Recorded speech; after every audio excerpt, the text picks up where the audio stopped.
Je vais vous demander un instant d'imaginer une situation. Vous êtes juge et votre rôle c'est d'appliquer le droit international, mais aussi d'examiner des preuves et de décider s'il existe des éléments suffisants pour poursuivre des responsables qui sont accusés de crimes de guerre. Vous ne faites pas de politique, vous ne votez pas de loi, vous appliquez un traité qui a été signé par les États membres. C'est tout. Mais du jour au lendemain, parce que vous avez autorisé l'émission d'un mandat d'arrêt international, vous ne pouvez plus utiliser votre Visa, votre Mastercard, vous ne pouvez plus regarder Netflix, ni Amazon Prime, vous ne pouvez plus louer de logement sur Airbnb, et vous ne pouvez plus entrer sur le territoire états-unien, ni même votre famille. Eh bien, figurez-vous que ce n'est pas de la fiction, et c'est ce qui arrive actuellement à Nicolas Guillou, qui est juge français à la Cour pénale internationale. Et depuis août dernier, il est visé par des sanctions américaines, lui et d'autres magistrats de la Cour. Eh bien, pourquoi? Qu'est-ce qu'il a bien fait ce bonhomme? Eh bien, tout simplement parce que la Cour pénale internationale a autorisé l'émission d'un mandat d'arrêt international contre Benyamin Netanyahou, le Premier ministre israélien, ainsi que son ministre de la Défense, pour crimes de guerre et crimes contre l'humanité présumés à Gaza. Alors maintenant, je vais vous demander de prendre un peu de recul. La Cour pénale internationale, c'est pas un caprice politique, ni même idéologique. Il a été créé en 1998 par le statut de Rome, à la suite des traumatismes du XXe siècle. Je parle du génocide rwandais, des crimes en ex-Yougoslavie et des massacres qui plus généralement ont montré que sans justice internationale permanente, certains crimes restaient impunis. Donc son objectif est simple, mais aussi immense: juger les auteurs des crimes les plus graves lorsque les États ne peuvent pas ou ne veulent pas le faire. Ce sont, je le rappelle, des crimes qui brisent des peuples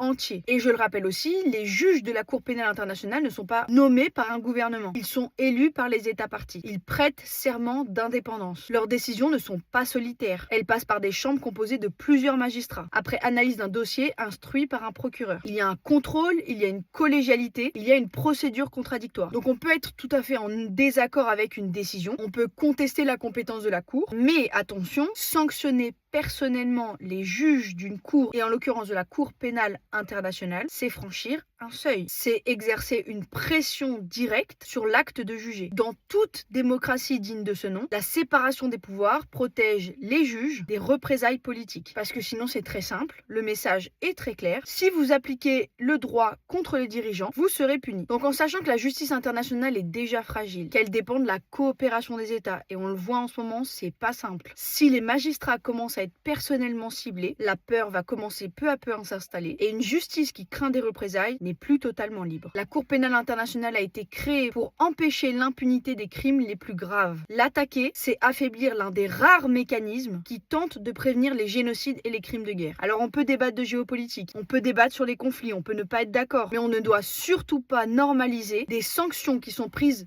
contre des juges pour leurs décisions, puisque ça touche au cœur même de l'état de droit international. Sur ce, moi je vous dis à très bientôt pour une nouvelle vidéo.